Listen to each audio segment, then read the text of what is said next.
Yes and ఆలస్యం చేయకుండా పవన్ కళ్యాణ్ గారి మాటలు వినేద్దాము.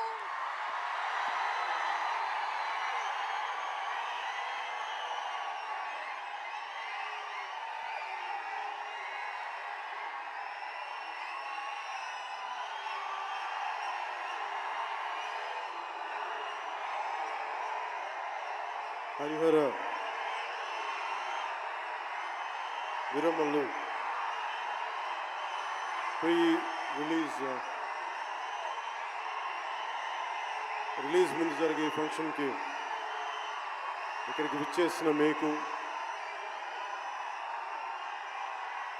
తెలుగు సినిమాని ఆదరించే ఇష్టపడే ప్రతి ఒక్కరికి, టీవీల్లో వీక్షిస్తున్న ప్రతి ఒక్కరికి కూడా మన శిల్పకళా వేదిక నుంచి వారందరికీ నా హృదయపూర్వక నమస్కారాలు.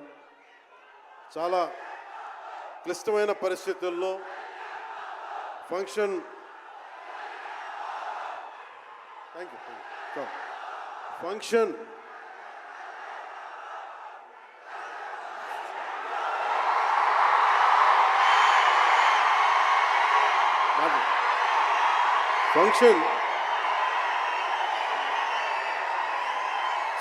హైదరాబాద్ తెలంగాణలో హరిహర వీరమల్లు ఫంక్షన్ ఒక కనీసం లక్షలాది మంది మధ్య జరుపుకుందామని ప్లాన్ చేసిన వర్షాభావాలు ఇతరత్ర కారణాల వల్ల దాన్ని ముందుకు తీసుకెళ్ళలేక ఫంక్షన్ సైజ్ని మనం శిల్పకళా వేదికకి పరిమితం చేసినా కానీ ప్రతి ఒక్కరికి టీవీలో కూర్చొని మరింత సురక్షితంగా చూడాలని ఒక ఉద్దేశం. ఇలాంటి ఒక ఫంక్షన్ చేసుకోవాలంటే చాలా ఒత్తిళ్ళు ఉంటాయి. అలాంటి పరిస్థితుల్లో ముఖ్యంగా హైదరాబాద్ తెలంగాణలో పర్మిషన్ ఇచ్చిన, ఈ సభకి పర్మిషన్ ఇచ్చిన గౌరవ ముఖ్యమంత్రి శ్రీ అనుముల తెలంగాణ గౌరవ ముఖ్యమంత్రి శ్రీ అనుముల రేవంత్ రెడ్డి గారికి ప్రత్యేకించి నా ప్రత్యేక ధన్యవాదాలు, హృదయపూర్వక నమస్కారాలు. అలాగే డీజీపీ గారికి, శ్రీ జితేందర్ ఐపీఎస్ గారికి, అలాగే సైబరాబాద్ కమిషనర్ పోలీస్ శ్రీ అవినాష్ మోహంతి గారికి కూడా నా ప్రత్యేకమైన కృతజ్ఞతలు. ఇది పాపం చాలా బోనాల పండుగ సమయంలో ఒత్తిడి గురవకూడదు, తొక్కిసలాట జరగకూడదు. ఇలాంటి పరిస్థితుల్లో హరిహర వీరమల్లు ప్రీ రిలీజ్ ఈవెంట్కి పర్మిషన్ ఇచ్చిన తెలంగాణ ప్రభుత్వం గౌరవ ముఖ్యమంత్రి గారికి, డీజీపీ గారికి, సైబరాబాద్ కమిషనర్ గారికి మరోమారు ప్రత్యేకంగా ధన్యవాదాలు తెలుపుకుంటూ, ప్రతి ఒక్క రోడ్డు మీద ఉన్న ఇంతమంది మన అభిమాన జనం వస్తే వారందరికీ సహకరించిన, తొక్కిసలాట్ లేకుండా సహకరించిన పోలీస్ సోదరులందరికీ, ఇన్స్పెక్టర్స్కి, సర్కిల్ ఇన్స్పెక్టర్స్కి, డిఎస్పీస్కి, ప్రతి ఒక్కరికి అభిమానుల తరపున, హరిహర వీరమల్లు యూనిట్ తరపున నా ప్రత్యేక నమస్కారాలు, కృతజ్ఞతలు తెలియజేస్తాను.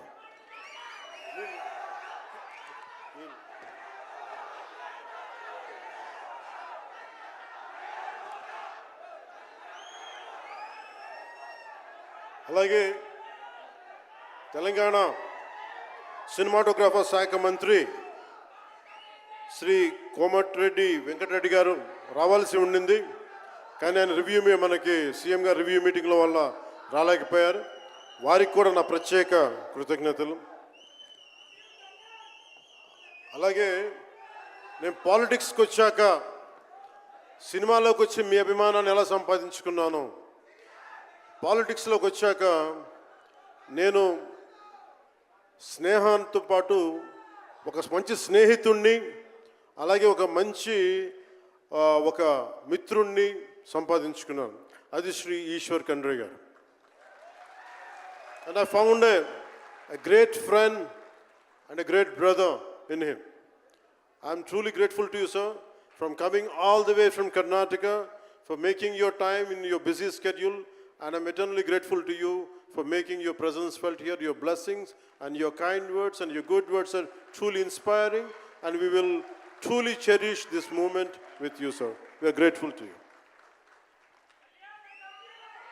అలాగే కందుల దుర్గేష్ గారు గౌరవ పర్యాటక సాంస్కృతిక శాఖ మరి సినిమాటోగ్రాఫ్ శాఖ మార్చులు ఆంధ్రప్రదేశ్ ప్రభుత్వం. అలాగే ప్రత్యేకించి రఘురామకృష్ణరాజు గారు, మీకు తెలుసు కదా, ఆయన గురించి చెప్పక్కర్లేదు కదా. గౌరవ ఆంధ్రప్రదేశ్ శాసనసభ ఉపసభాపతి, ఆయన మాటని శాసనసభలో చూడాలి, చాలా ఆనందంగా ఉంటుంది ఆయనతోటి. వారికి కూడా నా ప్రత్యేకంగా ధన్యవాదాలు.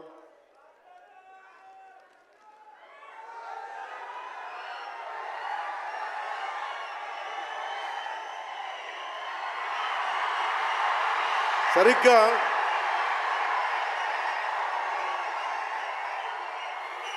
ఒక 2 సంవత్సరాల క్రితం భీమ్లా నాయక్ రిలీజ్ అయినప్పుడు,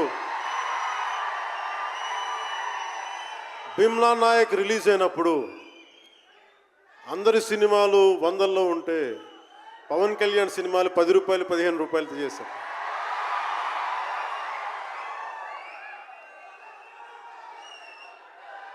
నేను ఒకటే చెప్పాను ఆ రోజున, మనల్ని ఎవడు ఆపేది.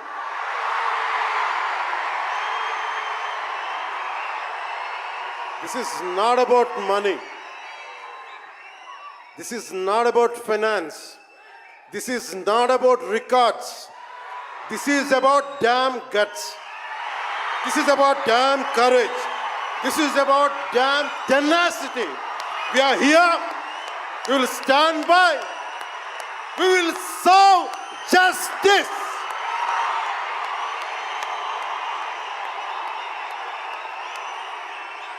పవన్ కళ్యాణ్ ఎప్పుడు రికార్డుల కోసం ప్రయత్నం చేయాల. Reluctant actor. మా బ్రహ్మానందం గారు చెప్పినట్టుగా నేనేం కోరుకోలే, నేను ఒక యాక్టర్ అవ్వాలని కోరుకోలే, సగటు మనిషిగా బతుకుదామన్న ఒక్క ఆలోచన తప్ప నాలో ఏం లేదు. అలాంటిది నేను పొద్దున ప్రెస్ మీట్లో రత్నం గారి గురించి మాట్లాడాను. ఇప్పుడు మీకోసమే మాట్లాడతాను, నా అభిమానుల కోసం. ఈరోజు నేను ఇక్కడ నిల్చున్నాను, పడి లేచాను, పడుతూనే ఉన్నాను, లేస్తూనే ఉన్నాను. దానికి కారణం ఒకరే, మీరే.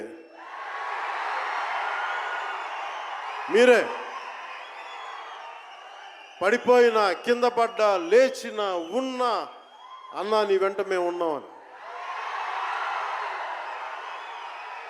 నా దగ్గర ఏమన్నా ఆయుధాలు ఉంటాయా? నా దగ్గర ఏమన్నా గుండాలు ఉంటారా? నా దగ్గర ఎవరు లేరు, గుండెల్లో ఉండే మీరు తప్ప.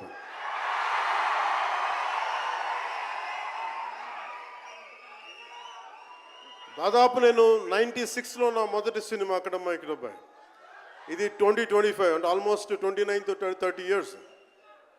అంటే దాదాపు 29-30 సంవత్సరాలు నేను చిత్ర పరిశ్రమకి వచ్చి. ఎలా ఉంది అంటే నాకే తెలియదు, అలా కాలం ఇట్లా అయిపోయింది.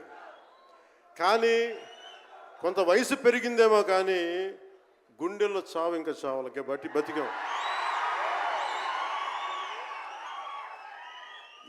ఇక్కడే సభలో గబ్బర్ సింగ్ సినిమాకి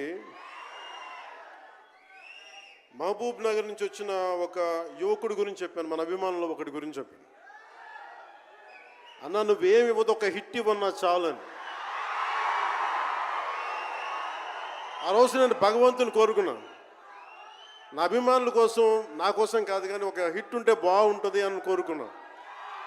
అది హరీష్ శంకర్ గబ్బర్ సింగ్ వల్ల తిరిగి వచ్చింది.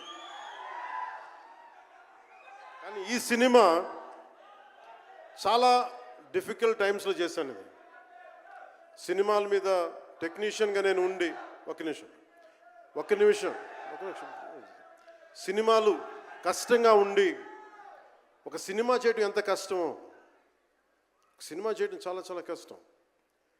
నేను మీతో పంచుకోదలుచుకున్నాను ఈ రోజున. మీకు సంబంధించి నేను మొదటి సినిమా నుంచి ఇప్పుడు దాకా జానీ సినిమా నేను చేసినప్పుడు అది ఫెయిల్ అయితే, ఆ సినిమా ఫ్లాప్ అయితే ఎలా ఉంది అంటే ఆ రోజు నా పరిస్థితి, వరుసగా హిట్లు కొట్టి కూడా ఒక్క సినిమా ఫ్లాప్ అయితే అందరూ మీరు వదలలేదు. నేను మీ గురించి ఎప్పుడు మాట్లాడతాను. అంటే ధనం మూలం మిదం జగత్ అంటాం. అంటే అన్ని బంధాలు, కార్ల్ మార్క్స్ చెప్పిన అన్ని బంధాలు ఆర్థిక బంధాలని సినిమా పరిశ్రమలో మరింత బలంగా తెలుస్తాయి. నా రెమ్యునరేషన్ ఇచ్చేసాను అని నా దగ్గర అంతమించి డబ్బులు లేవు. కానీ ఆ రోజు నుంచి ఈ రోజు దాకా ఒకటైతే మార్పు జరిగింది. నేను చిత్ర పరిశ్రమ హిట్స్ ఫ్లాప్స్ ఇవన్నీ వదిలేసి నేను ఒకటే నమ్మాను, నా అభిమానులు నాకున్నారు, నన్ను ప్రేమించే వాళ్ళు ఉన్నారు. డబ్బుకి ఎప్పుడు నేను ప్రాధాన్యత ఇవ్వను. నేను ఇచ్చింది బంధాలకు ప్రాముఖ్యత ఇచ్చాను. మనిషి నుంచి మనిషి బంధం. నా గుండె నుంచి మీ గుండెకి 2 గుండెల దూరం అంతే. నేను ఏమి కోరుకోలే, చాలా కష్టాల్లో ఈ సినిమా చేశాం. పేరుంది, ప్రధానమంత్రి గారి దగ్గర నుంచి అందరు తెలుసు. కానీ దానివల్ల డబ్బులు రావు. మనకి డబ్బులు వచ్చే సినిమానే రావాలి. కానీ సినిమాని ఎలా చేస్తాం? మిమ్మల్ని రంజింపజేయాలి, మిమ్మల్ని ఆనందింపజేయాలి. మనకి ఖుషీ లాంటి సినిమా తీసిన ఏఎం రత్నం గారు ఎప్పుడో 2017లో ఎప్పుడో సినిమా వచ్చి మీరందరూ తిడతా ఉంటారు కదా నన్ను, ఎంతసేపు రీమేకులు చేస్తావు అని. కరెక్ట్, ఏం చేయమంటారు చెప్పండి? మనకెవరు పెద్ద పెద్ద దర్శకులు లేరు. మన కింద నుంచి వచ్చిన వాళ్ళం. మనకి ఒక్క నిమిషం,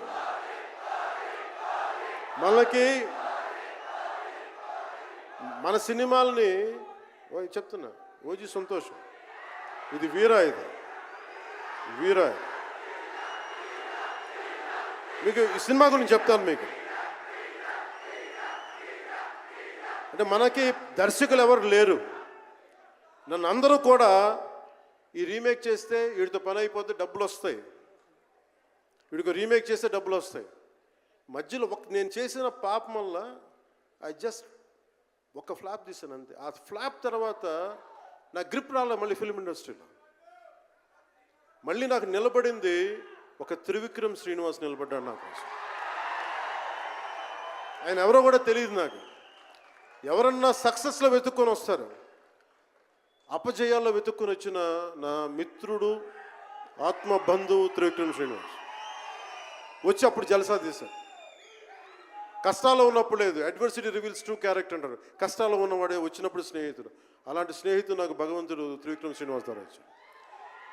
అలాగే ఎందుకు రీమేక్స్ చేశాను మీకు ఉంటుంది కదా. నా పార్టీని ఎవడు నడుపుతాడు? కొత్త కథలు తీస్తే ఎప్పుడో వెళ్ళిపోద్ది. నా భార్యని కానీ నా పిల్లల్ని కానీ ఎవరు పోషిస్తారు? నేనే పోషించుకోవాలి, దానికి డబ్బులు కావాలి, పార్టీ నడపాలి. వీటన్నిటికీ రీమేక్ అనేది నాకు కొంచెం ఈజీ దారి అయింది. సొంత సినిమాలు కొత్త సినిమాలు చేయలేక కాదు, వేరే దారి లేక. నాకు దేశం పిచ్చి, సమాజ బాధ్యత పిచ్చి, సినిమా మీద ఉన్న కరెక్టే. నేనంటే మీకు పిచ్చి. అలాంటి నేను ఒక మంచి సినిమా రావాలని కోరుకుంటే అది ఏఎం రత్నం గారి ద్వారా వచ్చింది. కోరుకున్నాడు ఆయన, నీతోటి ఒక బలమైన సినిమా తీయాలని. ఏదో ఆయన కూడా ముందు రీమేక్ వచ్చారు, అవి అటు ఇటు తిరిగి యాక్చువల్గా క్రిష్ గారి వల్ల ఈ సినిమా వచ్చింది. ముందు జాగర్లమూడి క్రిష్ గారికి మనందరం ముందుగా కరతాళ ధ్వనుల ద్వారా చాలా బలంగా తెలియజేయాలి. ఆయన ఒరిజినల్ ఫౌండేషనల్ వర్క్ మీద ఇది ముందు. వ్యక్తిగత కారణాలు, కొన్ని ప్రొఫెషనల్ రీజన్స్ వల్ల మధ్యలో ఆయన వెళ్ళిపోవాల్సి వచ్చింది. ఈ సినిమాకి 2 కరోనా వచ్చినాయి, 2 కరోనా వేవ్స్ కొట్టినాయి. దాని మధ్యలో నలిగిపోయింది సినిమా. అలాంటి సమయంలో ఒక ఆస్కర్ విన్నర్ ఎక్కడో మనం ఆంధ్రప్రదేశ్లో చిన్న బడ్జెట్లో సినిమా తీస్తే మన బడ్జెట్స్ ఎంత ఉంటాయి? 10 కోట్లు 15. అలాంటి సినిమాల నుంచి సంగీత దర్శకత్వం వహించి మనం పెట్టే నాటు నాటు నాటు అనే పాట ప్రపంచమంతా ఉర్రూతో లూగిస్తుంది అనేది తెలియజేశారు కీరవాణి గారు. అలాంటి కీరవాణి గారు నేను ఈ సినిమాని ఎన్నిసార్లు చేసే పరిస్థితుల్లో నిజంగా ప్రతిసారి నాకు నిరుత్సాహం ఉండేది. నాకేదో నాకు తెలుస్తూ ఉంటుంది కదా, నిస్పృహ వచ్చినప్పుడల్లా ఆయన ఏదో ఒక ట్రైలర్ రిలీజ్ అయ్యేది, ఆయన మ్యూజిక్ చూస్తే మళ్ళీ ఒక ఉత్సాహం వచ్చేది, ఒక ప్రాణవాయువు నింపేది. సార్, ఈ సినిమాకి ఈ రోజున ఇంత బలంగా ఆత్మవిశ్వాసంతో ఉన్నామంటే you are the hero sir. You are the true hero sir for us. Without కిరవాణిజీస్ music this is not Harihara Veeramal. ఈరోజు హరిహర వీరమల్ బలంగా ఉంది అంటే it's only the dedication and the kind of effort he has put into the film is truly commendable and truly admirable, sir. We are truly grateful to you, sir. మధ్యలో వారి నాన్నగారిని కోల్పోయి ఆ సమయంలో కూడా మనస్ఫూర్తిగా ఆయనకి ఆ బ్యాక్గ్రౌండ్ స్కోర్ ఇచ్చినందుకు, సొంత తండ్రిని కోల్పోయి కూడా ఇచ్చినందుకు మరోమారు వారికి ప్రత్యేకంగా కీరవాణి గారి టీంకి, కీరవాణి గారి గాయకులకి, వారి రికార్డింగ్ టీంకి, వారి ఇంజనీరింగ్ డిపార్ట్మెంట్కి, ప్రతి ఒక్కరికి నా హృదయపూర్వక ధన్యవాదాలు.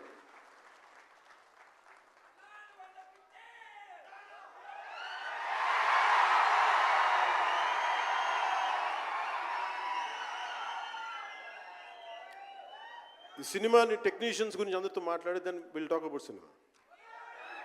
జ్యోతి కృష్ణ నాకు ఖుషీ టైం నుంచి లండన్లో చదువుకొని వచ్చాడు, film making course as a director.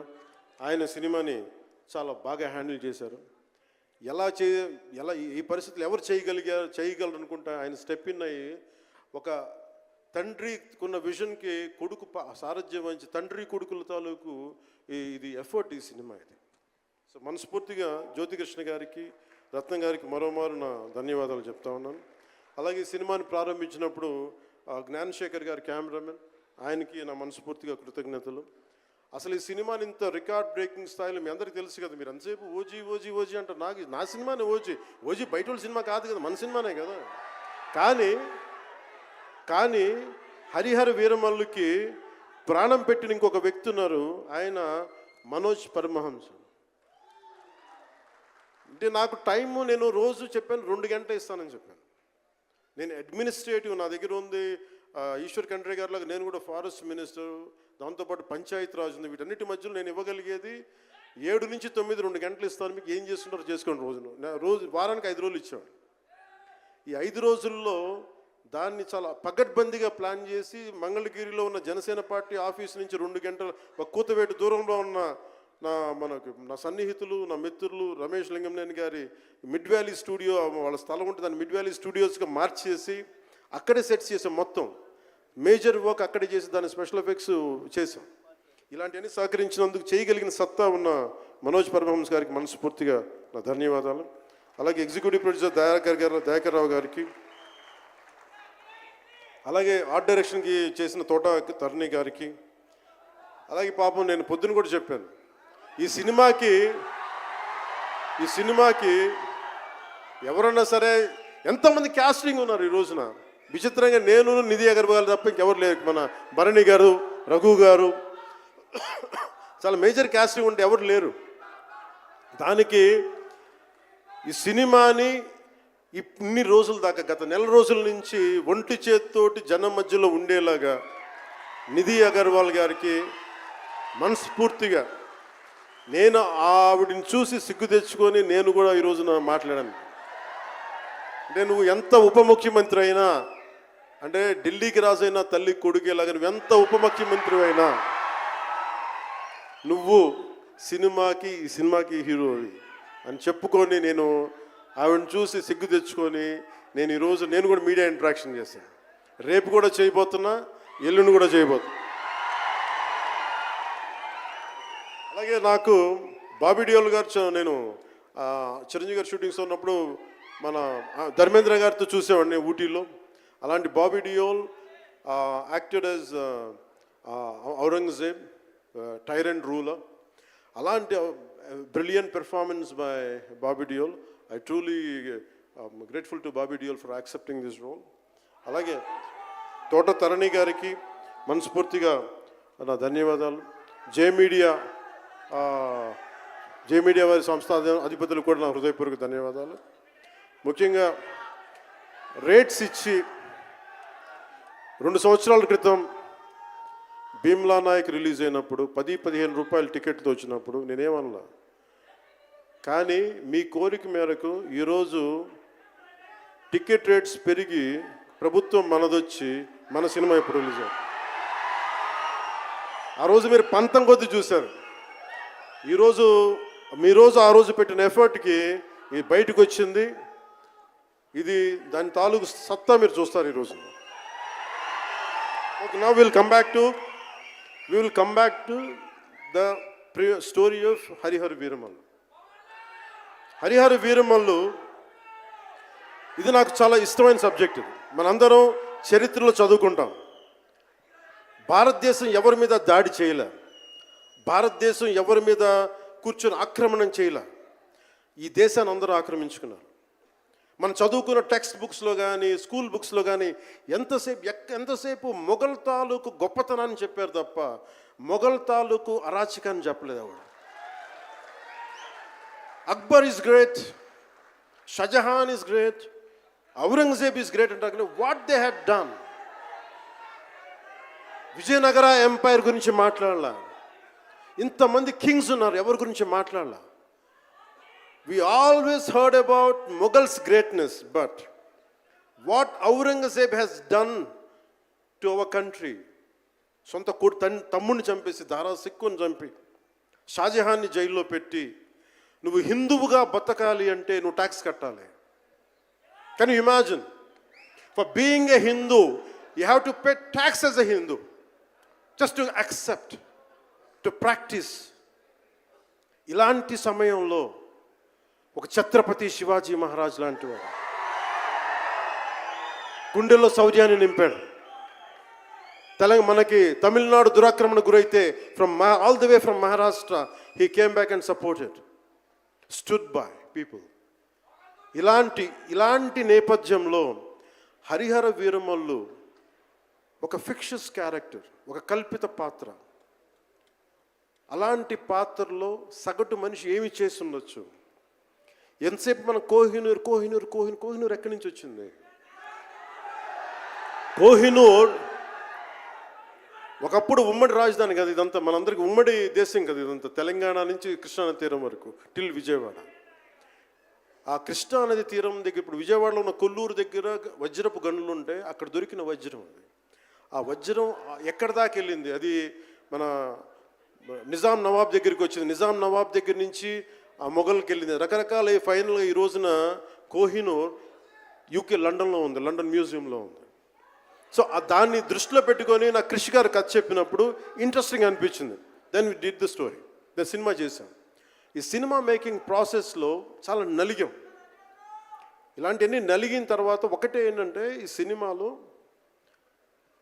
ఇది ఎన్ని రికార్డులు చేస్తా నేను చెప్పలేను, ఎందుకంటే ఎంత కలెక్షన్ చేస్తానో నేను చెప్పలేను. ఎందుకంటే నేను ఎప్పుడు కూడా ఈ రోజుకి చెప్తున్నాను, we did our best efforts better. అంటే మీరు అంటారు కదా, మీకోసం కొంచెం కాలు కూడా కదిల్చాను డ్యాన్సుల కోసం. అలాగే నేను చాలా సంవత్సరాలు అయిపోయింది ఎంతసేపు పొలిటికల్ ప్రాసెస్లోకి వెళ్ళిపోయి రియల్ లైఫ్ గుండాలను ఎదుర్కొన్నాను, రియల్ లైఫ్ రౌడీలను ఎదుర్కొన్నాను. కానీ సినిమాటిక్గా చెయ్యాలి అంటే ఎగిరి కొట్టడాలు ఇవన్నీ చేయడానికి నేను మళ్ళీ మార్షల్ ఆర్ట్స్ నేను చిన్నప్పుడు 20s ఉన్నప్పుడు ఎలా చేయాలో మళ్ళీ ఒక 1 month 2 months మళ్ళీ బ్రషప్ చేసి ఒక ఎస్క్రీమా కానీ జీత్ కండో కానీ అలాగే ఇషున్రియు కరాటే కానీ తర్వాత నేను నేర్చుకున్న మ్యాక్సిమం ఊషు కానీ ఎనీ సెల్ఫ్ డిఫెన్స్ టెక్నిక్స్ అన్నీ కూడా క్రోడీకరించి ఒక క్రమబద్ధీకరించి ఈ 18-minute క్లైమాక్స్ పార్ట్ నేను కొరియోగ్రాఫ్ చేశాను. దీన్ని అంటే అది దేనికి అంటే నీ ధర్మానికి నువ్వు ట్యాక్స్ కట్టాలి అంటే అది ఎదురు తిరిగే పరిస్థితి. That is the climax. ఇది ఏంటంటే ఇది ఆ టైంలో సగటు భారతీయుడు నలిగింది, దాన్ని ఈ సినిమా రిఫ్లెక్ట్ చేస్తుంది. మిగతా కథ అంతా ఉంటుంది కానీ అంటే ఇది మీరు ఎందుకంటే ఇది దెర్ ఇస్ నో సీక్రెసీ అన్నట్టు, ఇది సస్పెన్స్ సినిమా కాదు. బట్ వాట్ యూ హ్యావ్ మీరు సినిమా లోపలికి వెళ్ళినప్పుడు మీరు ఏమి చూడబోతున్నారు, ఏమి ఆశించబోతున్నారు అని చెప్పడానికి ఇదంతా చెప్తున్నాను. ఎందుకంటే నాకు అమ్మడం తెలియదు. నా సినిమా ఇన్ని 100 కోట్లు చేస్తున్నా తెలియదు. ఎందుకంటే 10-15 రూపాయలతో కూడా సినిమాలు ఆడినాయి మనం. 10-15 రూపాయలతో కూడా సినిమాలు డబ్బులు చేసినాయి. ఫ్లాపుల్లో పెరిగామంటాను, నేను ఇప్పుడు సక్సెస్లో పెరగల. సో మీరు కోరుకున్న సక్సెస్ భవిష్యత్తులో రావాలని మీరు ఎలా ఆశిస్తున్నాను, నేను కూడా అలాగే ఆశిస్తున్నాను. జరుగుద్దా లేదా అన్నది ఆ పెరుమాళ్ళకి ఎరుక, అది భగవంతుడు చెప్పాలి, మన చేతిలో లేదు. మన చేతిలో ఉన్నదల్లా we had done best, we had given our best. Rest leave it to god. మీకు నచ్చిందా బద్దలు కొట్టేయండి. That's all I can say. మీకు మీరే నా బలం, మీరే నా బలం. నేను కష్టాల్లో ఉన్నా, ఓటమిలో ఉన్నా, ఎక్కడున్నా అన్నా నీకున్నావని చెప్పిన వాళ్ళు మీరు. మనల్ని ఎవడరా ఆపేదంటే, మనల్ని ఎవడన్నా ఆపేదని ముందుకొచ్చింది మీరు.